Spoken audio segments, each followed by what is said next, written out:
Hello, and welcome to another Media Briefs episode from Media Voices. Short, sharp episodes sponsored by vendors who are working with publishers to make their businesses better. This episode, I'm speaking with Christian Scherbel. He's the CEO of Smartico, enabling more than 500 publishers worldwide to access the untapped revenue potential in digital display advertising for small and medium-sized businesses. I started our conversation by asking Christian how he came to found Smartico. I'm Christian, I'm the CEO of Smartico, and by training I am an aviation engineer, but by heart I always have been a media sales enthusiast. So basically I founded my very first company still out of university. It was basically a B2B news service about aviation safety. I did this for over 8 years, and afterwards built software as a service for different newspaper publishers. And during that time, I learned that there is a huge untouched potential when it comes to advertisers, and that's usually the long tail, because it's just too much work to work the long tail. You'd rather do the big key accounts. That's big deals. That's worth doing all the key account sales. And I always thought, how can we help with technology getting those smallest advertisers into the books of the publishers in online, as much as most of the publishers already do this in print? Why does it work in print and not yet in online? So basically that was the starting point 10 years ago. I mean, those small companies, small advertisers, they've been like the foundation for, local, regional media, but also specialist media. Did you just find that they were being ignored online?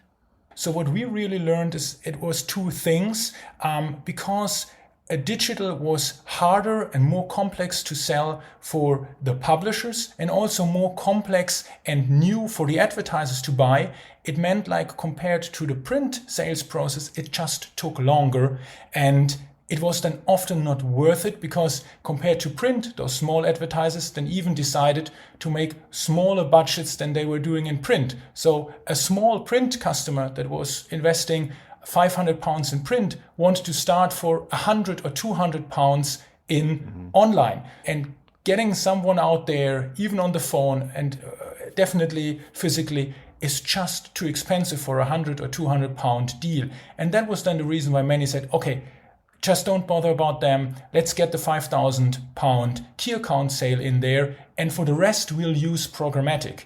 And what we then see is with all those, maybe Google ads or anyone who's doing this programmatic ads on the publisher pages, brings in very low CPMs, but it works because we have the big key accounts. And now what we see, if we can bring on the small advertisers with a very simple product that just works and is not a lot of work, especially for the sales teams, we have a chance to increase those low CPMs from the programmatic that we would otherwise use when we don't have any key account campaigns anymore. So basically our idea is, how can we keep the big key account campaigns, still perhaps also have a few programmatic small CPM campaigns at the end, but in the middle we can get very good CPMs from the small advertisers if we have a simple sales model. And that's what we are basically all about. So really it's a volume solution. It's a way of sort of bringing together all those small accounts so that the value in total. So absolutely, it's a volume game. I would say what it's all about. If I look at my online inventory as the digital campaign manager, I see those big key account campaigns. I know their CPM. I know that they have tens of thousands of ad impressions that they bought. And then they have this one single campaign for programmatic from Google. And it's just one campaign. But in this one campaign that I see in my ad manager, probably there are thousands of small campaigns from all those people who are using programmatic to buy at a very low CPM on my very high quality publisher page. And that's exactly the same what we want to do, not with those global huge clients in programmatic. We are basically something like programmatic for local, because we say we want to just book one campaign. We call it then the Smart Ads campaign. And this Smart Ads campaign contains all your small long tail customers that you might have upsold from a print campaign, that you might have upsold from a social media campaign, or from whatever input source they have. And it's just one campaign, you know the CPM, and you have another big campaign besides the national programmatic, and you can really aggregate it instead of having like for every £100 campaign, having one single line item in your ad server. You have this one campaign instead of clunking up your whole ad server with thousands of campaigns that then finally make £10,000 at the end of a year. One of the problems I think you've identified is in bringing these smaller local advertisers on, they just did not have materials. They didn't have advertising materials or landing pages. This situation that I would say lots of local advertisers or small advertisers used this as an excuse to say, oh yes, I would love to do a digital banner, but currently I'm in the relaunch of my website. Currently my agency or my nephew is doing a new banner. I'll talk to you in 6 months. And then those 6 months never happen because then there is the next thing that they come up with. But telling them, no matter what you have right now, I can use your print ad, I can use your brochure, I can use your last social media post, I can use whatever you have, and I build a banner out of it, I build a landing page out of it. You don't have to take care of that. That is like a big sales argument.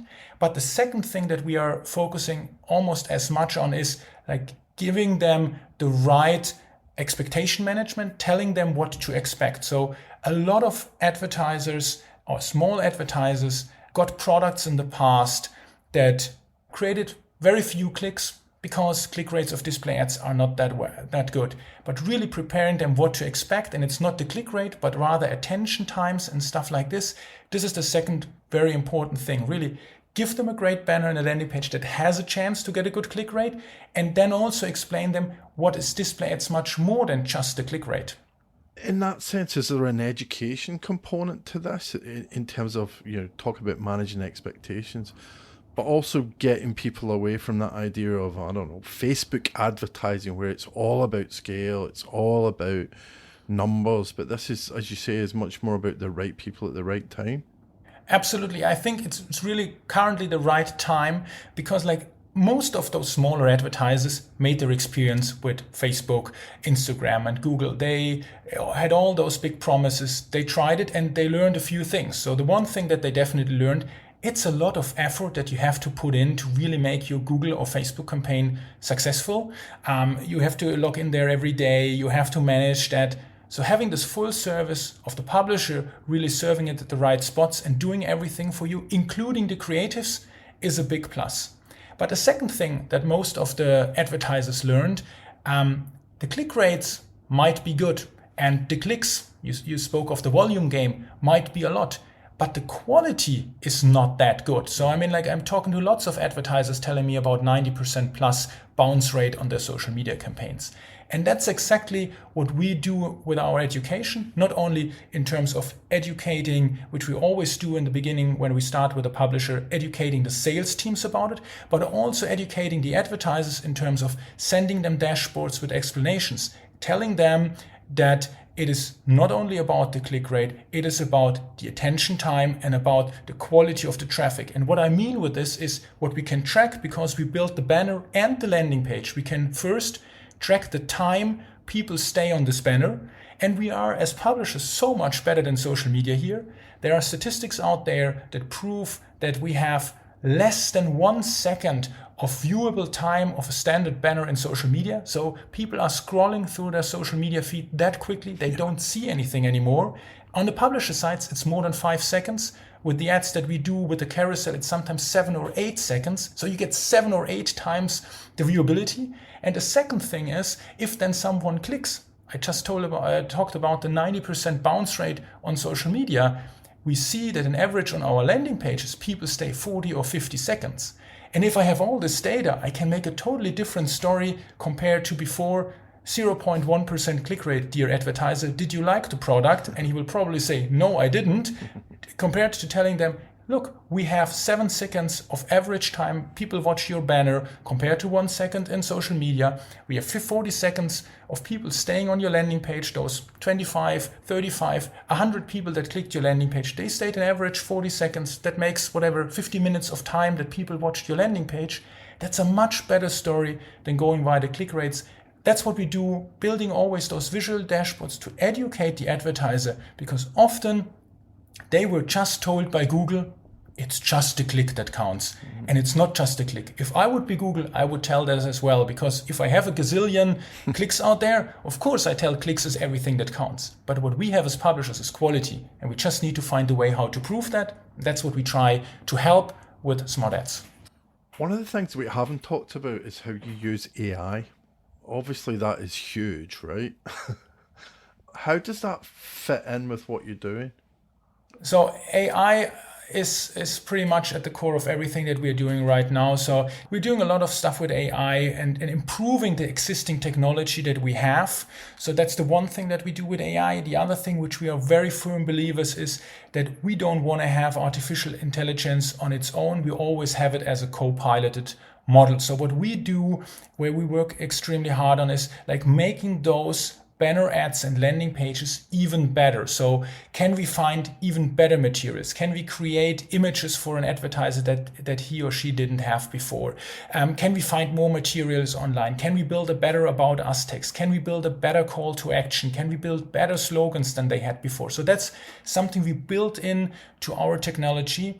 And when I say co-piloted, all of what we do at Smart Ads is always a full service model for the publisher. So basically the publisher just buys basically Smart Ads, and then he gets everything done. So he uploads whatever, maybe be a print PDF or the link to a social media post, and he receives the full banner plus landing page plus reporting from us. And we in the background do this with technology, AI, and human touch. That's what we are always doing, and trying to improve not only the creation of the banners, but also the serving of the banners. So where can I serve better ads? Yeah. Things like contextual targeting is a big thing for us, especially now with third-party cookies disappearing, and which I also think is a big chance or opportunity for publishers once again, because we have all this context. We can really serve the right, not only key account, but once again also long tail ads, and that's where we are working at very hard.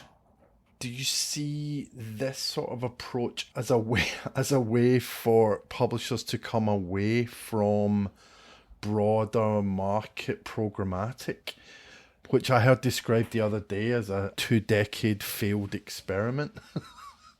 So, to be honest, I'm not a big fan of programmatic, so I would probably agree with your assessment there. So my feeling is that programmatic makes total sense if you have a few last 1,000 ad impressions that you couldn't sell directly. Then let's take those few thousand ad impressions and give them to programmatic. So instead of having £0 CPM, you at least have those 1, 2, or 3 that you have.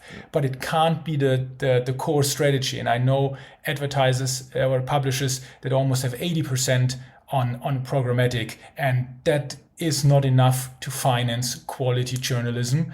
And we build up, and it forces us to build up even bigger audiences with even less relevant content to the audiences, because we try to get all the traffic from the search engines in order to have more traffic that we then can sell at this low CPMs that we have in programmatic. So my clear vision would be there must be 3 components to every publisher's ad strategy or ad buckets where they get the revenue from. So the first is, of course, the directly sold key accounts. It might be also via partners, the national campaigns that they sold. And then the second thing should really be, and this is then in between the programmatic and before the programmatic campaigns, it should be those small advertisers, because there is a reason we have the small advertisers also in print, because they pay relevant money and they are not only relevant revenue drivers, they are also relevant reading material, because people buy often, especially in regional newspapers, those magazines because of the contents that advertisers put out there, because they are advertising certain events and stuff. So I think that should be the second bucket, where you have your campaigns. Programmatic has a reason, because you can't sell everything, and sometimes you get some strange traffic, whatever, from foreign countries that you can't sell in your region for local advertisers or for your advertisers. But for the core, it needs to have your directly sold campaigns. And the beauty of programmatic always has been that it felt for lots of publishers like automatic sales, because you don't have to sell it really, it's just coming onto your page somehow. And that's the same what we try to replicate with those local long tail advertisers. it needs to be automatic sales, because you can bundle it, you can have very simple telesales models, and you just sell hundreds of those ads, and you don't have to care about the ad operations in the background, the creation process in the background. It's all happening automatic. So it's a little bit of programmatic for small advertisers. Thanks so much to Christian for speaking with me. If you would like to know more about Smartico's Smart Ads solution and arrange a free demo, please email Christian on cs@smartico.one. That's cs@smartico.one. And if you want more from Media Voices, go to voices.media and check out our archive of almost 300 podcast episodes, or sign up for our daily Media Roundup newsletter.